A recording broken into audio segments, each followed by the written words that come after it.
Hey, what's up guys, it's DarkArmedDuelist, and today we're going to be doing a Code Talker deck profiles. I'm really excited for this deck because this deck has actually been getting a lot of tops recently, oddly enough, and I really think it's a super fun deck to actually be able to play around with because it's basically just a link-based deck that actually uses a lot of the Cyberse cards as generic support to be able to summon some really amazing cards like the Firewall Dragon that just got eroded, and even some really awesome other Cyberse cards in this particular deck. So, without further ado guys, don't forget to like, comment, subscribe, hit the bell there so you can come part of the notification squad, and definitely check out the Patreon down in the description below for all those awesome rewards, like getting your name description every single video, getting assigned cards in the mail, and even getting to request a deck profile every single month to your patron, along with test hands. So without further ado, let's get straight on into this. So first off, we're going to be playing 3 copies of Microcoder. So Microcoder is a fantastic card in this deck and is really amazing and is like the best card in the entire main deck because what it does is if a Cyberse monster control would be used as link material for a Code Talker monster summon, and this card in your hand can also be used as a material, which is pretty cool because if you have a monster on your field,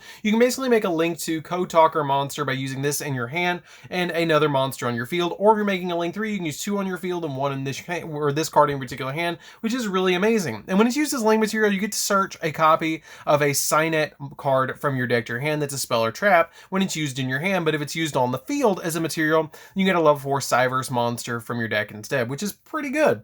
We then play 2 copies of Code Generator. Code Generator is also really good. It kind of does the same thing as Microcoder. You can use as a material in the hand to summon a Code Talker monster, and if it's used for a Code Talker monster to summon it, you get to send a Cyberse monster with 1200 attack or less from your deck to the graveyard, which can be really helpful in this deck because you have a lot of cards like Dotscaper that you can send to the graveyard to give you additional material to climb even higher, because basically what you're trying to do in this deck is to get the maximum amount of monsters on the field to then link climb and eventually you link your opponent if at all possible. So it's a really good card overall, just to basically use this card as link material. We then play a single copy of Code Radiator. I just play a single copy of Code Radiator. I don't feel like you need more than 1 of this card. You can get away with 2 copies of it, but 1 is just fine. If this card is used to link summon a Code Talker monster, which you can also use this card in your hand as a material, then you can change a monster on the field's attack to 0 and negate its effect. And this card was on the field, and you can target 2 monsters instead of 1, which is pretty good. We then play 3 copies of Lady Debug. Lady Debug is really good because when you normal summon this card to your field or special summon this card to your field, you get to add a level 3 or lower Cyberse monster from your deck to your hand, which can be your Code Talker, your Microcoder, or any of the other low level like code monsters or Cyberse monsters that you particularly need. We then play 2 copies of Parallel Xyz. I'm just playing 2 in this particular build because I can search it and I don't want to have an extra copy just kind of running around in the deck. So I'm just playing the 2 copies of it because I feel like I only really need the 2 copies of it. I'm then playing 3 copies of a personal kind of tech card. I've been seeing a lot of people playing this card and I'm really liking the way it's playing because I started testing it out and I fell in love with playing this card in this deck, and it's a 3 copies of Nightmare Corruptor Ibly. So Nightmare Corruptor Ibly has been in a lot of the top recently deck profiles and stuff like that, and I really am liking testing it, and it's super fun to be able to play with. Like a lot of the top decks that have been topping with Code Talkers have been playing this, and it's just an overall really good card because when this card is normal summon, you can target a link monster in your graveyard and instantly special summon to your field so that it points to this card, but change its attack to 0, which can basically just give you an additional monster as a link material. It is a Cyberse monster, and it also has the ability that you cannot special summon monsters except for link monster turn you activate this effect. And if this card you control and is sent to the graveyard, then you can special summon this card to your opponent's side of the field, which is pretty good to be able to just get this to your opponent. And if you can link your opponent with this card, it's just really insane because they can't special summon link monsters except for to a link zone. And so if you link your opponent and they have this, then they can't summon from the extra deck, which is pretty cool with link monsters. So basically locks them out of their link monsters, which is really nice. We then play for the 1 hours we're going to be playing a single copy of Sea Archiver. The Sea Archiver can revive itself from graveyard, which is really good, and really works well with the Signet Codex because Signet Codex is going to search you your different elements. So this card's really good. 1 copy of the Kite. This card is really good too because you can special on this card from your hand to his own link monster points to, which is super helpful. 1 copy of Backup Secretariat. This card you control Cyberse and you can special on this card from your hand. 1 copy of Cyberse Gadget. This card, when it's normal summoned, you get to target 1 level 2 or lower monster in the graveyard and special summon it in defense position, but its effects are negated. And if this card is sent from the field to the graveyard, you can special summon a gadget token. So it can essentially get you a link 3 really easily. One copy of Formud Skipper. Formud Skipper is a one of in this particular build because during your main phase, you can reveal a link monster in your extra deck.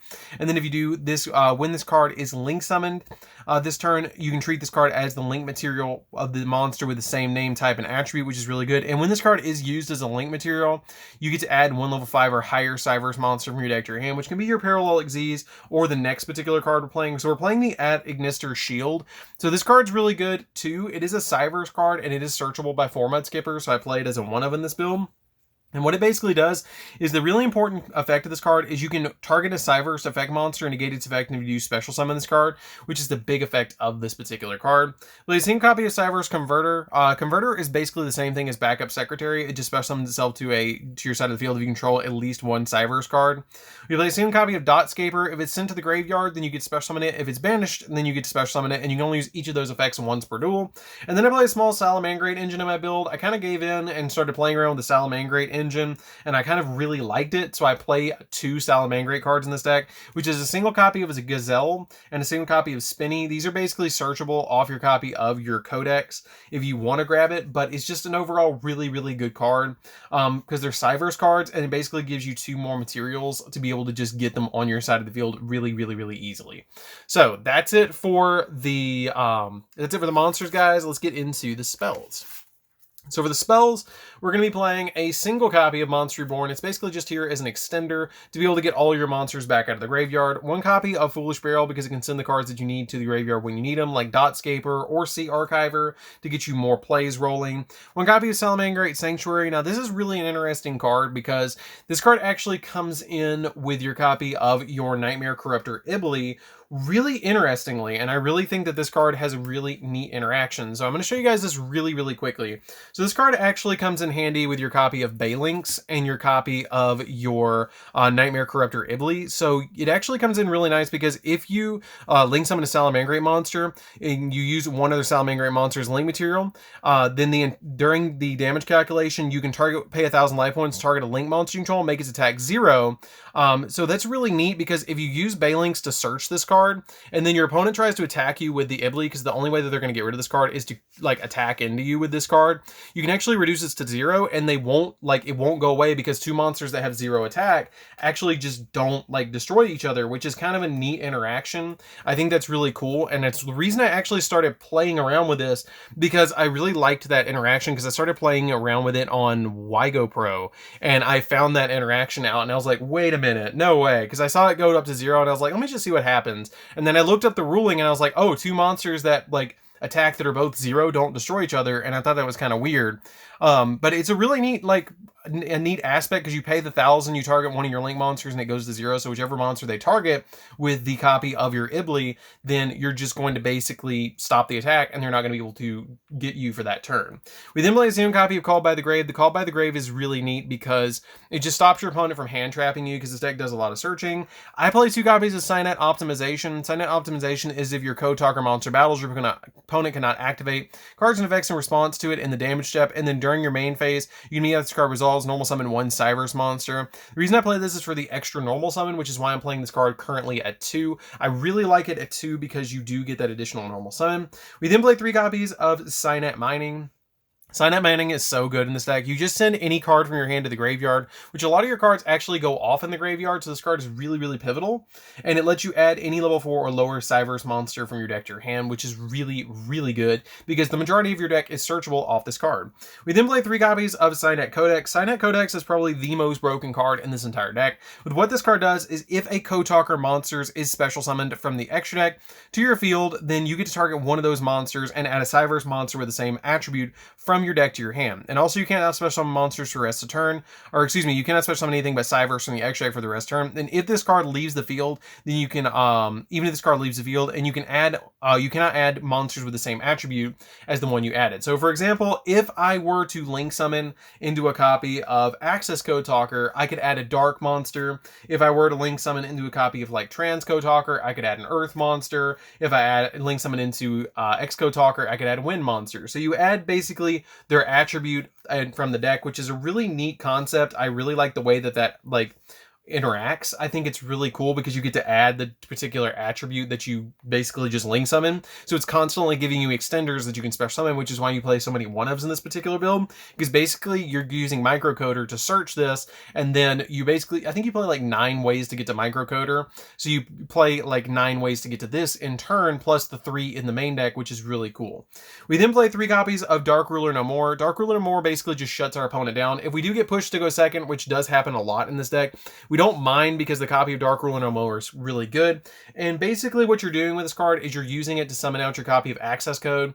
Because once you summon Access Code under a Dark Ruler No More, you can then just use it to pop a bunch of your opponent's cards. And usually they're not going to recover from that particular like interaction. So that's it for the spells, guys. Let's get into the traps, because we only play 1 trap in this particular build, and it's going to be a single copy of Synat Conflict. So Synat Conflict is searchable because it's a Synat spell or trap, and it has the ability that when a spell or trap or monster effect is activated while you control a Code Talker, negate the activation. If you do, banish that card, and if you do that, your opponent cannot activate cards or effects with the same original name as that card that they just activated that was negated by this card. So if you play against a deck like Harpies, or you play against a deck like that has a lot of the same name in the deck, this card can go off really crazy, and I really love that it's basically a searchable Infernity Barrier. So that's pretty much it for the main deck. Let's get into the extra deck. So for the extra deck, we're going to be playing a single copy of the new Firewall Dragon that actually just got an errata, and then what it basically does is you get to once per turn while this card's phase on the field, quick effect, you get to target monsters on the field and or in the graveyard up to the number of monsters co-linked to this card and returned into the hand.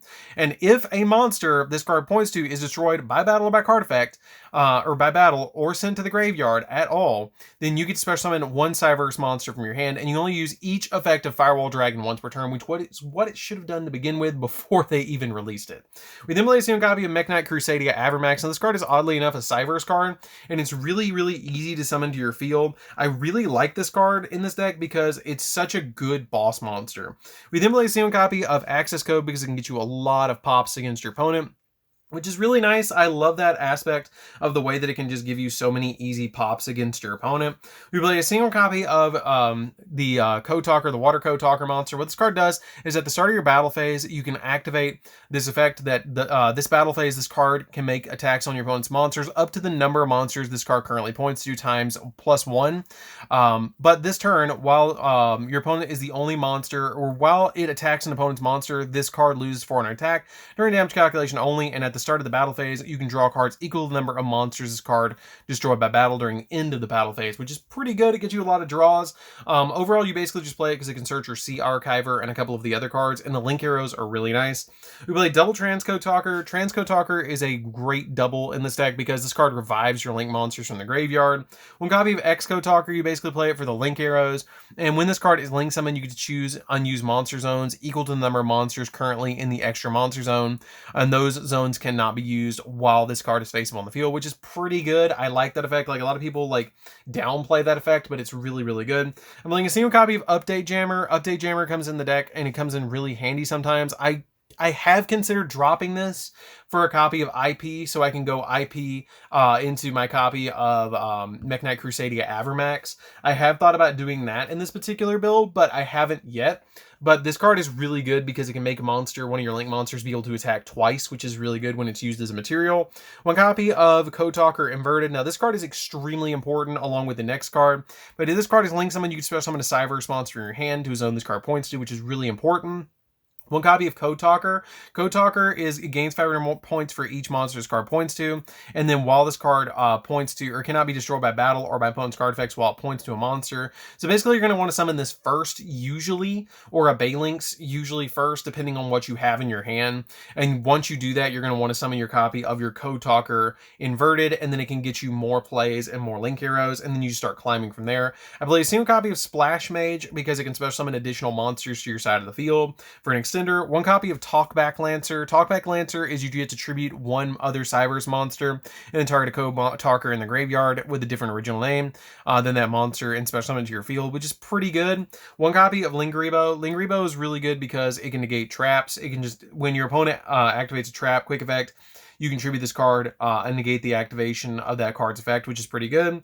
And then I played 2 copies of Balinx as well. The Balinx is really good because the Balinx can be used with the Salamangreat engine, which is the main purpose that you're doing, because you want to summon this to your side of the field as a downward link arrow, and it searches your copy of Salamangreat Sanctuary, and it can also do that really neat combo with Salamangreat Sanctuary and Ibly, where basically the Ibly can't be destroyed by battle, which is pretty neat. So that's it for the deck, guys. I hope you enjoy it. It's super fun to be able to play this deck. I hope you guys do give this deck a try, because this deck is basically the Link Climb deck. The Link Climb deck has been topping a lot recently, which is really cool. I really like that this deck is topping because it's super fun. Like, it's really a fun deck, and I've been playing it since like Microcoder came out. And it's just really amazing that you can basically just take any Cyberse cards that you have and just throw them in this deck, and it kind of works, which is kind of neat. So anyways, guys, this is DarkArmedDuelist. Don't forget to like, comment, subscribe, hit the bell on there so you can become part of the notification squad, and we'll see you guys in the next video. See you later, guys.